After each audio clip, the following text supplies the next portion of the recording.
Okay, seeing things slow down, I think we can go ahead and get started. Thank you everyone for joining us this evening for the second webinar in our spring webinar series. My name is Heather Deer. I'm the Director of Parent and Family Programs here at William & Mary, and we love providing these hour-long conversations with you so you can learn a little bit more about a program, department, or resource here at William & Mary.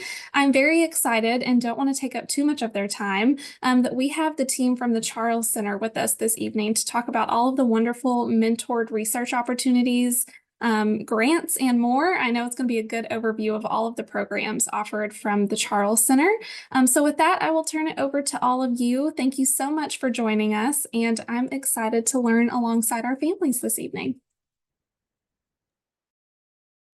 Good evening, and thank you for having us. We were going to start off with a few just introductions of ourselves to the whole, and then we'll get started with our presentation. I'll start it off. I am Monica Griffin, Director of Engaged Scholarship and the Sharp Community Scholars Program within the Charles Center. And I'll say to my left is Kate. Hi, everyone. I'm so excited to speak with you tonight. My name is Kate Patterson, and I'm the Undergraduate Research Program Administrator in the Charles Center, and I also direct the Monroe Scholars Program. And I'll hand it over to Maxwell next. Hi, everybody. My name is Maxwell Cloe. I'm a program coordinator for the Charles Center, working specifically with the Sharp Community Scholars Program, as well as our various research internships and our journalism programs. And I will pass it to AJ and finish us off. And I'm AJ, Anthony Joseph, but I go by my initials.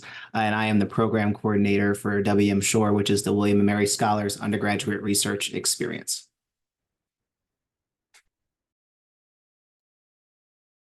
Okay.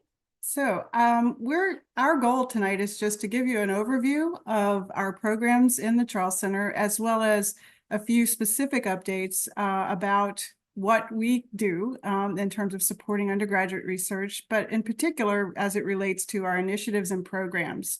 So you want to go to the next slide.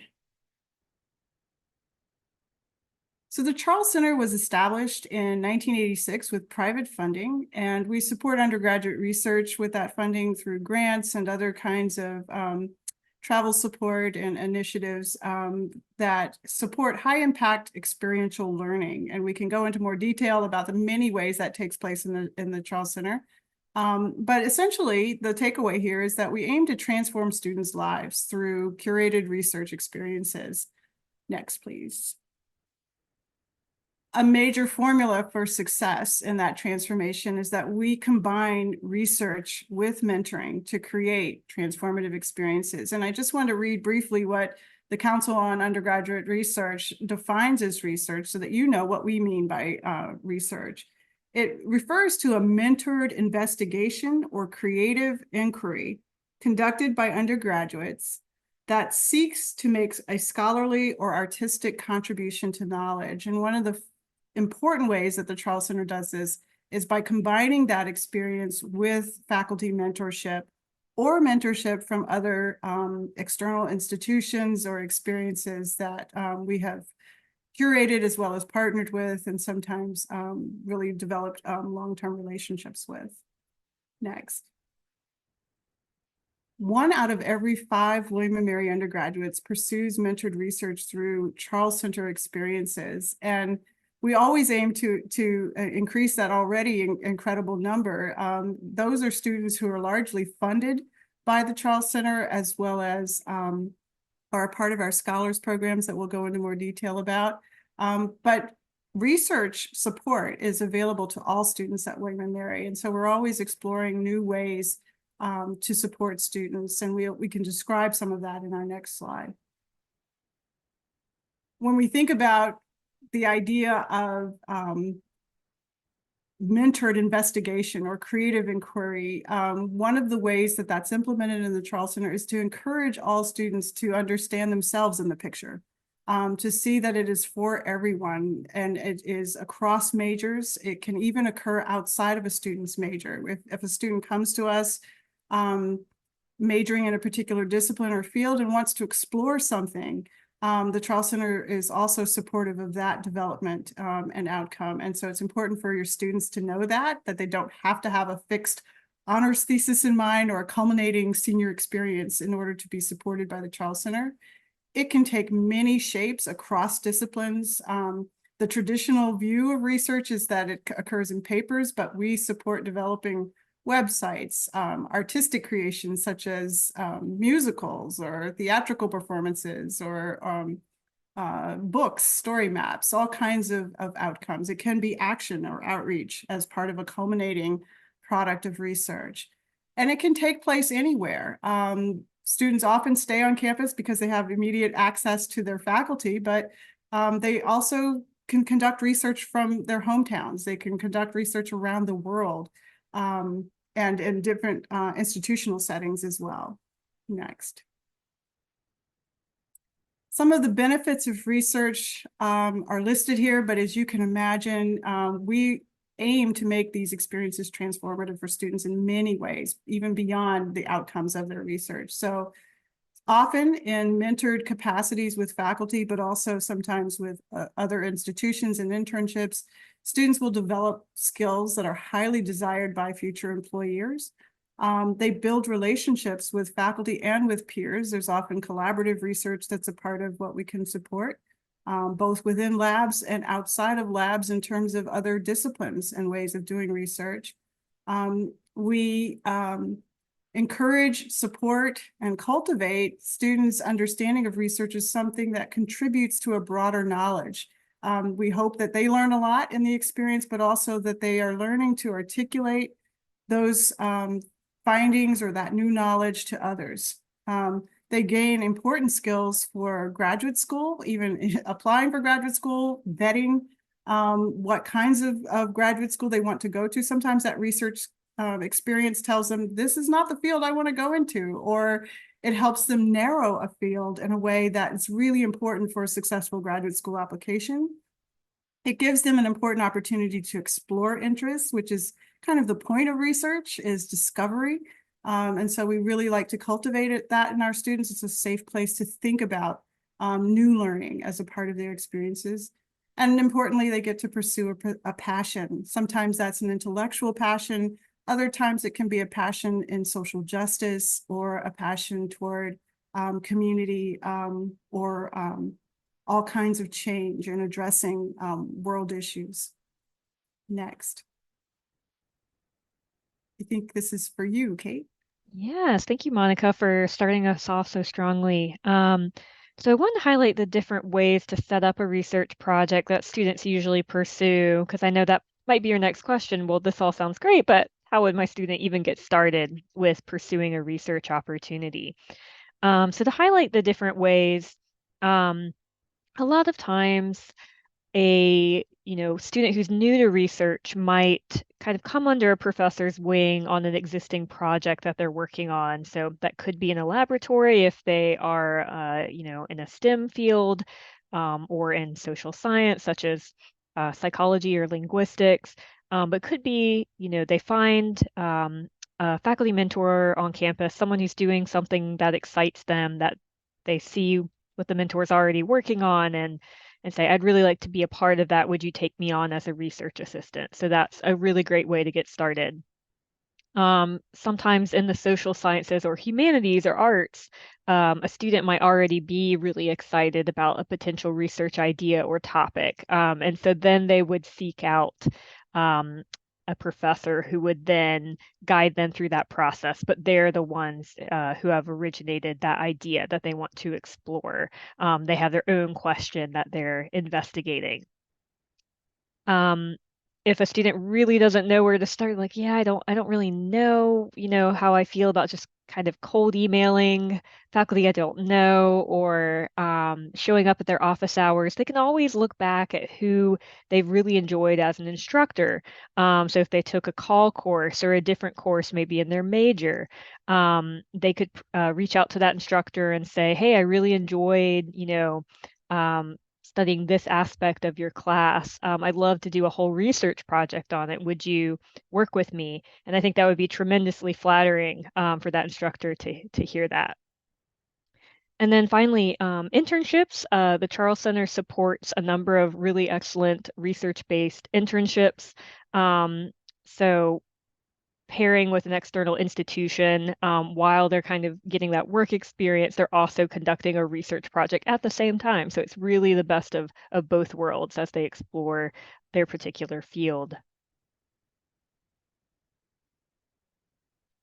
So now I want to pivot to highlighting some of the specific opportunities that the Charles Center actually offers. So one where the deadline is coming up pretty soon on February 19th, but still enough time to get it all together, is our Charles Center Summer Research Grant. And so this offers $3,000 for 7 weeks of full-time summer research. And the student can really use that $3,000 as they wish, you know, to kind of make up for not working during that time or to pay for housing or travel, for instance. It's really up to them how they want to spend that money. So the student would develop a research proposal and find a faculty mentor, and then they would apply for that funding to support that project. So, you know, any sophomore, junior, freshman, sophomore, or junior are eligible to apply. Any major or discipline are eligible to apply. Again, kind of to emphasize what Monica said earlier, this project could be conducted pretty much anywhere. So I've listed a few of the different examples. So that can offer some flexibility depending on where they might already be over the summer. And so that application is due, like I said, February 19th, and we try to get decisions back by early April. Another opportunity, if your student is a current junior, would be to do departmental honors. And so this would be essentially a senior thesis project. It's kind of a little bit like a graduate school thesis because they do spend the whole year working on that project under the supervision of a faculty mentor. They take essentially 6 credit hours, 3 in the fall and 3 in the spring to work on that project. And eventually they would actually defend, do an oral defense to the examining committee. And then their thesis is actually archived in SWIM library. So it's a really great, deep level research experience. We also offer funding through the Charles Center if your student would like to get a summer head start between junior and senior year. We offer $4,000 for 10 weeks of summer research. And again, that application would be due February 19th. So they should already have started that process by applying for their honors thesis through their department before applying for the fellowship. So just to kind of set the order of operations there. If your student is very passionate about creating and pursuing the arts through maybe theater, creative writing, visual arts, music, the K-Tron would be a really great opportunity to explore. So that is where they develop a $5,000 maximum budget to pursue some kind of off-campus experience during the summer. So we've had people go do a writing retreat or some kind of painting master class. We had a student this year actually go to the UK to do a Shakespeare Actors Consortium. A student went to Italy for a costuming institute. So people have done some really amazing things. So that's definitely something to look into if your student wants to just spend some concentrated time over the summer developing their artistic passion. They get to come back to campus and actually present their work in a special exhibition and reception. And that's also coming up in February. So this application is due on March 4th. They've got a little bit more time to put that together. So one thing that is really exciting about the Charles Center is that we offer a number of different opportunities for our students to share out their research experiences or artistic experiences. It's a really great practice, I think, for any field to be able to give an elevator pitch about what you've been working on, to explain to a layperson in 2 minutes who just comes up to you to talk about your work. That's really, really valuable just on a communication skill development basis. But as you can see listed on the slide, we have a number of research symposia that occur during every year that are open to anyone in the community to come and listen to our students present on their research. I mentioned the K-tron exhibition and reception. Coming up in April, we've got our WM Sure Undergraduate Research Conference that AJ could tell you more about. And then finally, and this is new this academic year, we have the Research in Motion travel grants. So this is a fund if your student is traveling to a professional conference to present their research, or if they need to travel to do actually part of their research. So maybe they need to go to a library or archive or a historic site. Or just, they have some need to go outside of William and Mary, they can put in a proposal to actually be funded up to $1,500 to support that travel experience. So we're really excited to introduce that this year, and there's been a whole lot of interest in that from students.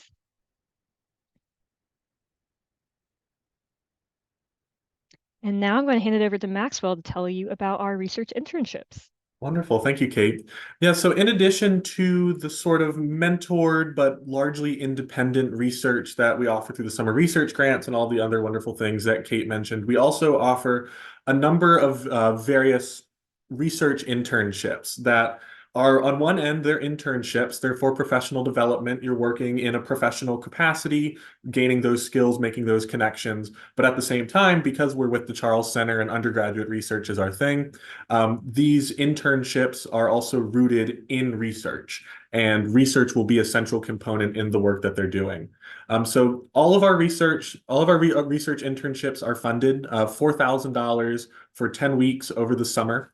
And we have a multitude of various internships. The first one is the Woody Internship in Museum Studies, which we've partnered with 10 different museums, most of which in Virginia, a handful outside of the state, that are really on the cutting edge of public history and museum work. And so the interns there are working with public history, they're working with art history, they're working with archaeology, they're working with education and outreach. This picture that you see here is from one of our students in the summer of 2023 who was interning with the Colonial National Historical Park in Yorktown, and she's doing archaeology work.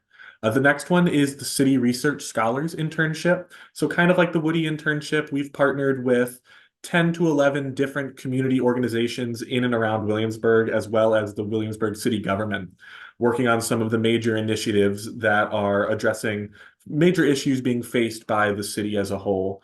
So some of these include working with local food pantries to develop new software for tracking their clients and for tracking their volunteers. Others might be working on research, writing up a report for the city that they'll use as the foundation for an initiative around smart cities or around climate reduction. So that's the City Research Scholars Internship. And then the Journalism and Democracy Internship is a little bit different. So for this one, interns come to us with their ideas, partnering with different media outlets and devising a project over the course of the summer with those media outlets. And so in the past, people have worked with their local paper, for example, but others have gone with larger papers, working with places in DC or New York. And so those three internships that I've mentioned, the application deadline for them has already passed. Those open up in the fall, November 1st to December 1st. So if your student is interested in one of these, I recommend keeping an eye out around that time. And then the final internship is a new one, is the Sharp Action Research Internship. This is specifically for Sharp Scholars. So if your student is a Sharp Scholar, specifically a first-year Sharp Scholar, this is something that will pertain to them. And kind of like the City Research Scholars, we've partnered with some local community organizations that are interested in supporting the work of a first-year student. And like the Journalism and Democracy Internship, if this first-year student wants to bring in a community partner that they're aware of to do that sort of research internship, this can be the space for that. So again, the internships, they're a really good way to engage in a research project with a larger organization while also getting some hands-on professional skills. I think looking at our Woody internships in particular, about 2/3 of our alumni who have participated in this internship are either in grad school for museum-related things or are currently working in museums. So the connections that we can make here are really profound, and they're funded. $4,000 for the summer isn't anything to sneeze at.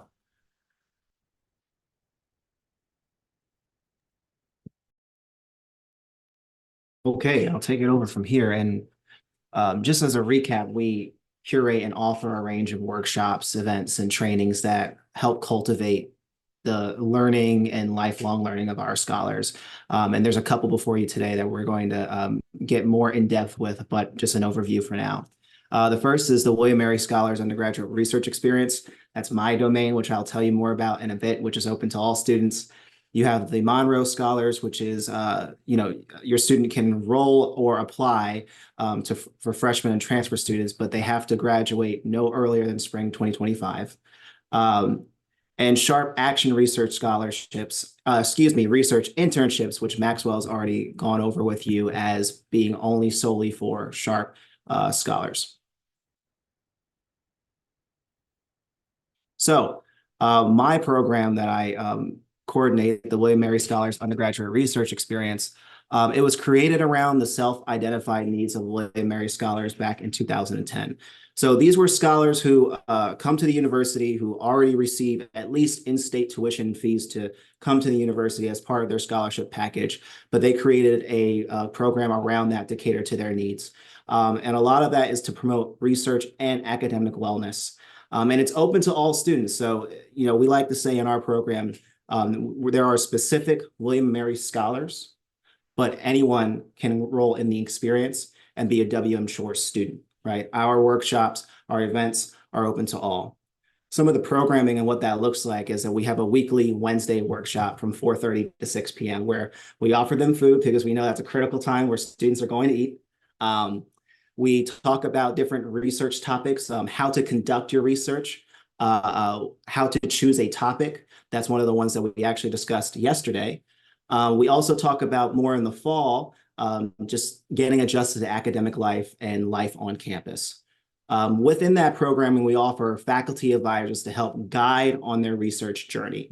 So we have at this year 5 faculty advisors, faculty fellows, we call them, that they can go to ask their research questions and to help hone whatever research grant application that they want to submit. We also facilitate student networking with faculty and staff. Our program holds a plethora of resources across campus and different departments that we can reach out to and say, hey, we have a student that's very interested in this type of research. We may not have a faculty fellow for them per se, but we can definitely push them in that right direction. As Kate said previously, we have the Undergraduate Research Conference, which is happening April 12th this spring. And we're also exploring new ways to invite prospective scholars and celebrate them because it's a very big deal to be accepted into this institution and to have, William Mary Scholar attached to your name. And then lastly, as I said before, we offer holistic support for our students in navigating college. So what that looks like differs on a day-to-day. We have student fellows and a graduate assistant that are engaged directly in their mentorship.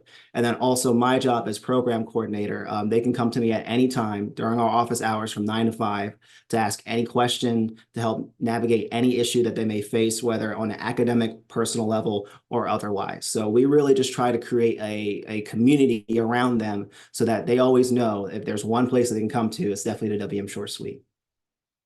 And then lastly, there's that QR code there that has a list of all of our workshops. So if your student is currently enrolled, they could be a freshman, first year, sophomore, junior, senior. They can come to one of these workshops and they can engage with WM Shore.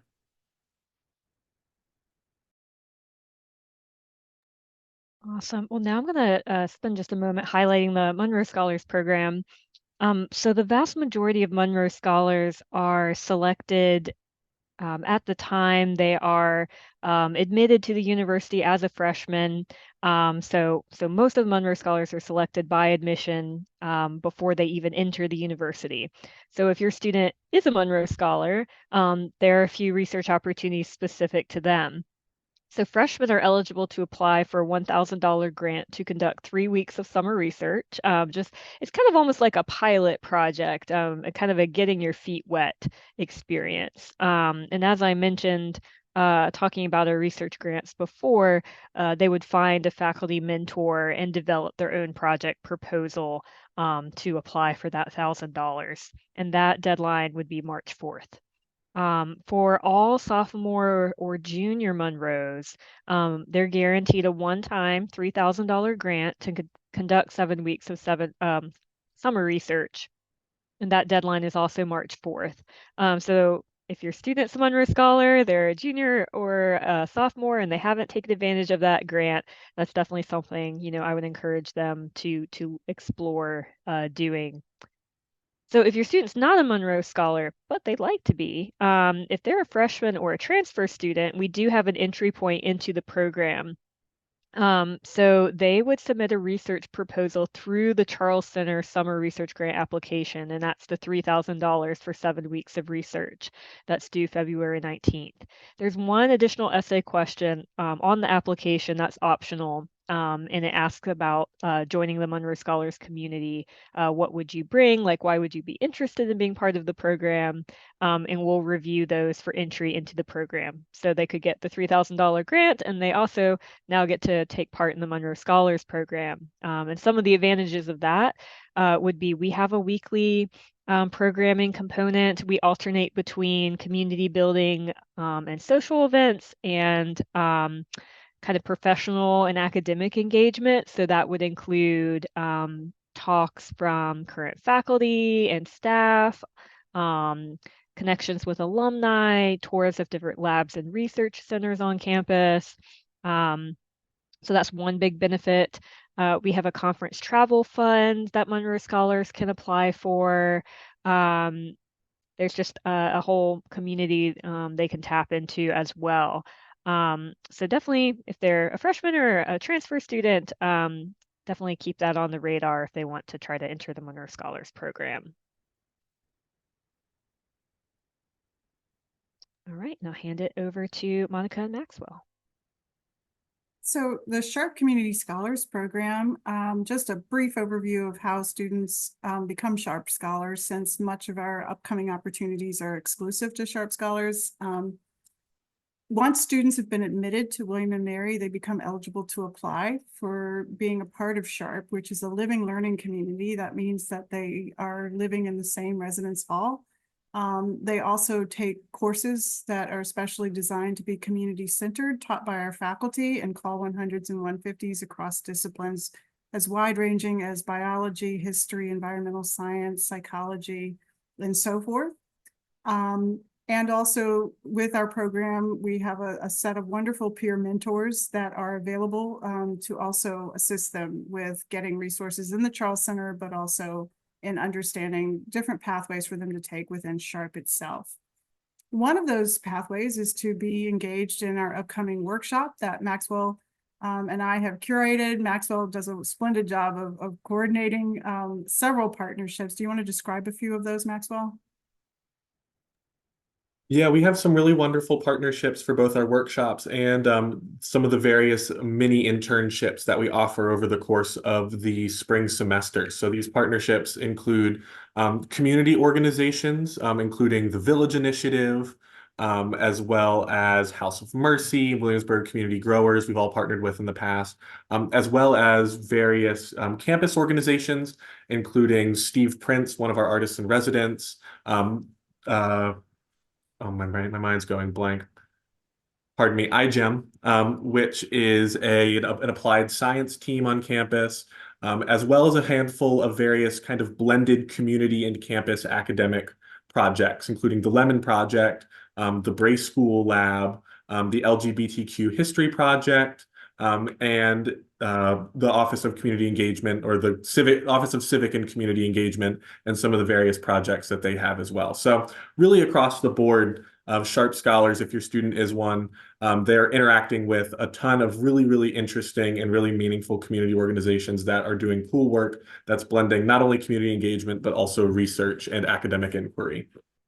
Thank you, Maxwell. So many of our students take courses in the first semester together, and in the second semester this spring, over half the program is now working within some of those partnerships in miniature sort of research internships that are local. We aim this year to extend that possibility in the summer with Sharp Action Research internships, where, very similar to the other internship programs, students will have the opportunity to work with that select group of partnerships, or propose others if it's viable in terms of supporting their research development as we've described. we aim to make sure those experiences are valuable to our students, imbibing, quite a few of those values that we've mentioned earlier in this presentation. And so we're looking forward to seeing how those partnerships expand and how students' experiences are impactful.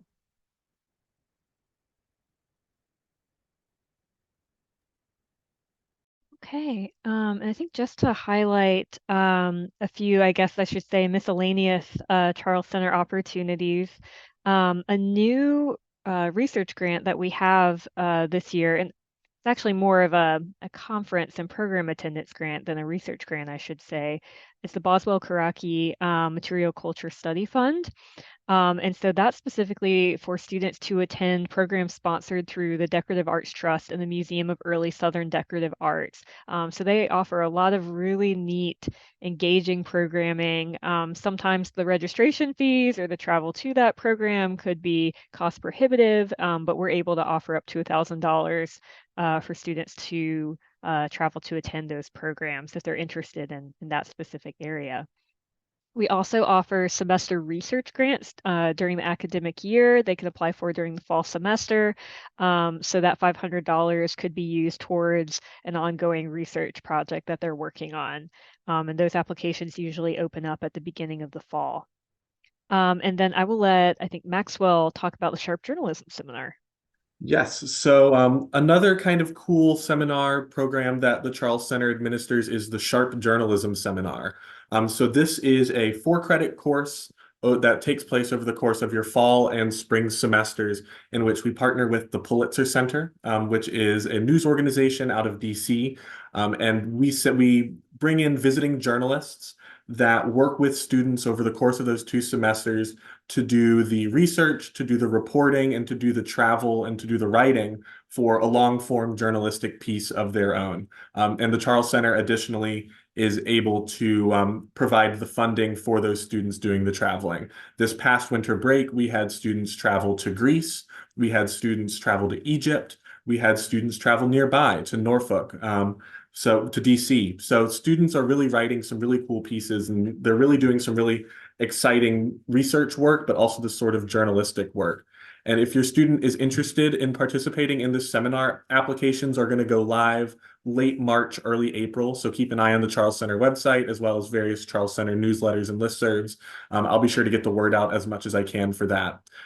Also, this isn't listed on this slide, but if your student is interested in pursuing a graduate career in journalism, we have a fund, the Sizemore Junior Fund, which was provided by one of our alums, that provides up to $36,000 for any graduating senior who's immediately going into a graduate program for journalism. So if that's something that your student is interested in, definitely consider it, and that funding is there. Some past alums who have participated in this funding are working with the Washington Post. They're news anchors for ABC. They're really getting out there into the world and doing cool things with their journalistic learning that they're doing.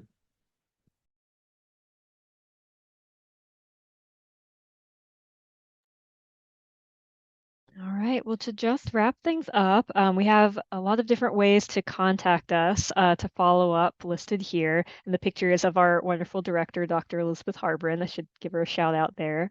But we'd love for you to follow us or have your student follow us on our Facebook or Instagram account, where we're always posting what opportunities are coming up or highlighting really cool things that students have done through the Charles Center. I also want to take a moment to highlight a resource for students who are trying to get involved with research, just even getting started, or trying to apply for one of our opportunities. We have 2 seniors who serve as our undergraduate research ambassadors, and they hold drop-in hours every week in the Charles Center in Blow Hall.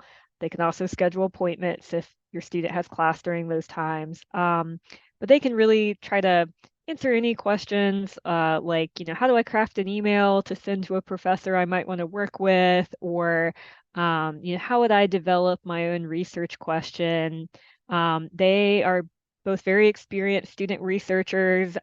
They started out as freshmen, just cold emailing professors and found opportunities that way, and have traveled to conferences and applied for research grants. So they're very knowledgeable, and they'd be a terrific peer resource for your student. And then finally, definitely encourage you to scan the QR code to sign up for our quarterly newsletter, to just get great updates about what's happening in the Charles Center. The nice thing about it is it only comes out 4 times a year, so it won't, spam your inbox, but just a nice update about what's going on with us and highlighting exciting things that are happening. So with that, I think we're ready to take any questions that you might have. Hey, thank you all. I know just based on all of the wonderful opportunities you just shared, it does not surprise me that 1 in 5 William and Mary students will benefit from programs out of the Charles Center. And we do have a few questions. If you haven't submitted your question yet, we still have time, so you can drop those in the Q&A. I'm going to try and weave us along in some sort of narrative through these questions. Let's see if I'm able to thread this needle as we go. The first one I want to start with, though, maybe kind of starts at the beginning of the process, which is, does a student actually need a faculty mentor in order to complete research or engage in a research project? I can try to start out with that one, and my colleagues are welcome to chime in. Yes, having a mentor is a really important part of the process, because they're going to really show the student the ropes of conducting that project, helping them learn the skills that you would use as a researcher, whether that's putting together a literature review or if that's learning certain lab techniques. And they're going to really be a helpful resource and provide the student with the resources and tools they could use to conduct that project. It also ensures that research is following best practices and conducted ethically, which is also a really important consideration for us. So I would say that is a great, if you have to, try to figure out what would be the very first step, I think finding a helpful faculty mentor would be a great one. And I'm also going to drop in the chat. I was doing a little pre-research before our call, and there's a very, very handy guide on the website if your student is like, I don't even know, how does one approach a faculty member about being a mentor or engaging in research? And then what happens if they tell me no? There's a really great resource on the website. So I'm going to drop that in the chat here. It's a good one to maybe read over if your student is like, I'm interested in engaging in research, but I don't even know how to get started. There's a really great resource on the Charles Center website for that. The next question, kind of related, being if a student hasn't selected their major yet, could they still approach a faculty member if they're interested in a particular topic, but maybe they don't know what their major will be yet? I can hop in on this one, and the answer is yes. In fact, through WM Shore, most of our students that enroll in the program are first years who are using these resources, and very few of them have their majors as of right now. So as long as you're passionate about the topic and have a great research question to start your application, you can conduct that research. Wonderful. I would just jump in really quick and add to that. I think research is an excellent way to identify if you want to even pursue that major. So it can be used as a major exploration tool, but totally second everything AJ just said. I think that's a great way to approach it. And especially as families are probably having conversations with their students about, what are you thinking of majoring in? Are you still on that same path that you thought you were? I think research is a really great tangible way to just dive in a little bit and see if it fits, or see if maybe there's an interest somewhere else. What assistance along this vein, as students are starting to engage in this process, maybe they're thinking of a topic, maybe they're having conversations with faculty members, are there any resources available to help students as they're crafting these applications, as they're thinking about having these conversations? I know we've talked about a lot of workshops, so I guarantee one of those workshops covers all of these things, but what resources would you point students to if they're needing a little assistance along the way? Yeah, so we have typically leading up to any application deadline, we'll have a series of workshops on putting together your research grant. So recently we had the head of the Writing and Communication Center do a workshop on how you actually respond to each of these questions. Every fall we do a series of getting started in research workshops where we guide students through the process of, what's your research question? How do you find a faculty mentor? How do you go from there? Some of our workshops, especially the ones pertaining to the grant applications, are recorded and uploaded onto our website, so they can be found there. But I would echo again, at this point, if your student has questions, our research ambassadors are a good front line to start with. And anything that our research ambassadors don't know how to answer, they're in our office suite, so they'll poke their heads into one of our offices and say, "Hey, can you help the student with this question?" And we're like, "Yeah, of course, I'm happy to help." But I think if AJ wants to add anything about, I know the WM Sure programming is also a terrific resource to refer to as well. Yes, I mean, if they come to one of our workshops, our faculty fellows are always there, and they're always happy to pull somebody out and talk with them about their application and their research topic. That can also easily start with just coming to the WM Short suite. It's right in Blow Hall, Suite 236, on the side closest to Monroe and Chancellor's Hall. So they can come there and talk to me first, and from there we can determine which professor to reach out to / faculty advisor, fellow, excuse me, to reach out to. Wonderful. I would love multiple insights into this question. We had a few questions submitted ahead of time just in preparation for our conversation this evening, and this one really struck me. That, really families thinking through how will my students' experiences aid them once they have left William & Mary and they are out in what we call the real world.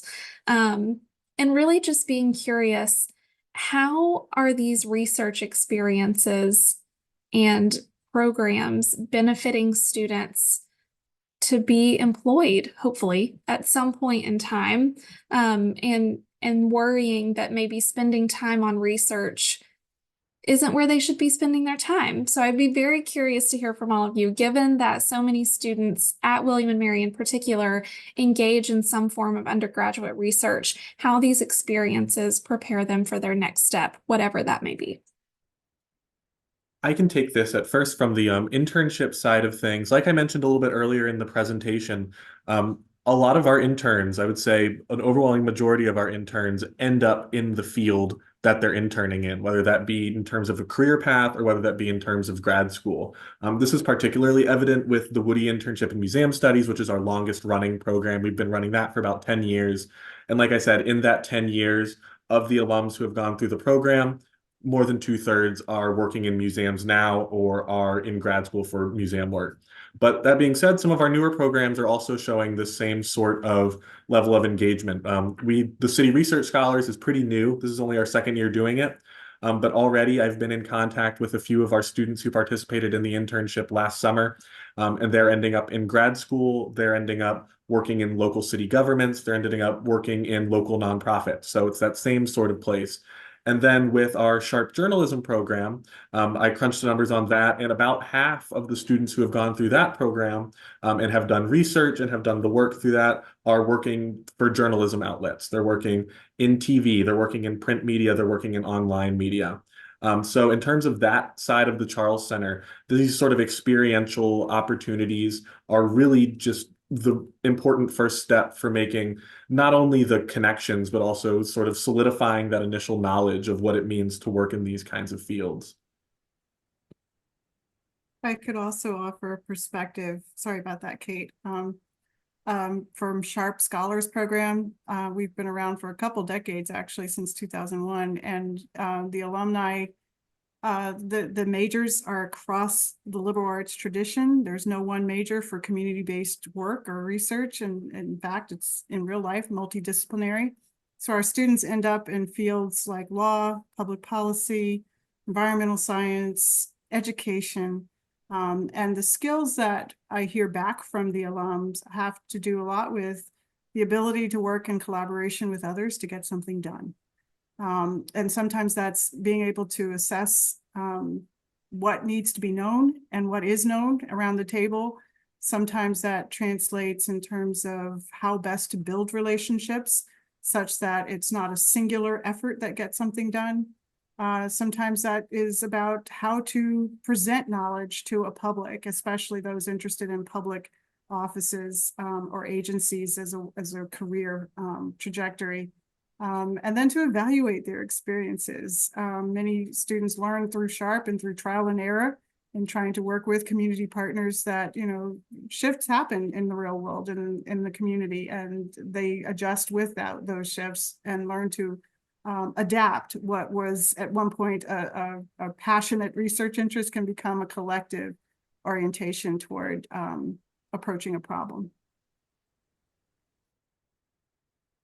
Yeah, and to add to that, I'd like to share a result of it was 2021 study by the American Association of Colleges and Universities, and they surveyed employers and found that 85% of employers were more likely or somewhat more likely to want to hire students who had undergraduate research experiences. So these are experiences that are highly desired by employers, just like an internship would be, because there's so many great transferable skills that students would learn. If you look at the list of competencies that employers are looking for, research will essentially provide most of those. So things like critical thinking, time management, teamwork, logically solving a problem, learning hard skills. If your student, for example, is working in a lab. All of those are just extremely desirable for a variety of careers. So that's absolutely something they could put on their resume, talk about in an interview, mention in a cover letter. In fact, usually over the summer for our local summer researchers, we have the Career Center do a whole workshop on putting your research experience on your resume, because it's such a desirable thing for employers to see. I think it's just helping students sometimes connect the dots about how to present that to employers. In addition, we keep mentioning this faculty mentorship thing. That's a great resource for someone to provide a recommendation for students to build that strong relationship there. Just showing up in class, they're probably not going to form that same level of closeness and forming that relationship where the mentor could really talk about their abilities. So it's absolutely a great preparation and exploration tool for careers. I think those are all wonderful points. And I would just add, I'm glad, Kate, you mentioned it. Our Office of Career Development and Professional Engagement, they would be more than happy to sit down with any students who may be concerned about how their research experience will translate onto a resume or how it will maybe benefit them. I know that, internships are something that many of our students are thinking about. They're thinking about their summer. They're thinking about how they're building up those resumes. And if that's something that your particular student, if you're listening, is a little concerned about, that's a great resource as well. So I would just echo that sentiment. AJ, did you have something to add there? I was just going to add the multiplier effect of the direct impact that their research can have and what that can mean to an employer. And a lot of our students engage in research that, one, they're very passionate about, and two, can have direct impact in the city of Williamsburg or wherever they are around the globe doing this research or doing this internship. So the fact that you have not only good research, but research that has a direct impact that you can speak to definitely makes a much more of an experience, a difference in the job world. All right, I'm going to close this out with one last question. So we've talked about how does a student even begin this process? How will it benefit them in the long term? How do they decide what kind of research they will take on and who their mentor will be? So they fall in love with the process, right? They fall in love with this process of research and engaging in this co-curricular experience, this extracurricular experience. Can a student apply and do more than one research experience while they are at William and Mary? Does a limit exist? No, we definitely encourage students. We would love to have them back in the subsequent summer or semester to continue to apply for funding through the Charles Center. Our only caveat is just to ensure that we can provide support to the greatest number of students possible. They can only receive one funding opportunity from us per summer. So for example, if somebody received the Woody Museum internship, then they wouldn't be able to do a research grant in that or receive a research grant from us in that same summer, but we would love to have them the next summer apply for that and also receive that grant. So yes, we love our students who come back, summer after summer and keep taking advantage of the opportunities here and continue a research endeavor throughout their whole time at William and Mary. We'd be so excited for them to do that. And I'd like to add to that, how students enter research comes through a number of pathways, and there are ways to do it, at the full-blown level that we're talking about, funded research with faculty mentorship. Some students start smaller. If your student is one who's a little shy about the big R research endeavor and is still formulating an idea, sometimes students can approach faculty for a limited number of credit hours for independent study. It's a nice way to form a relationship, a research relationship with a faculty member. Sometimes that takes the form of doing readings in a particular area and then preparing to submit a grant for summer research. So if they need sort of a slower on-ramp, that's one way to do it. I've just enjoyed proctoring and supervising an honors thesis with a Sharp scholar that I worked with from her very first year in independent studies. And so there are many ways to scaffold into research experiences and to return to the Charles Center in the way that Kate talked about. Okay, I think that's all we have time for this evening. I know there are a few questions that are still left unanswered, so you can always reach out to us at families@wm.edu, and I'm happy to forward your questions along. And I know that on the Charles Center website, there's robust contact information if you have questions or you just want to dive in a little bit deeper. One of our families submitted in the Q&A, thank you so much for a wonderfully informative session, and I will echo that sentiment. Thank you so much for such a robust and great overview of all of the programs and resources available through the Charles Center.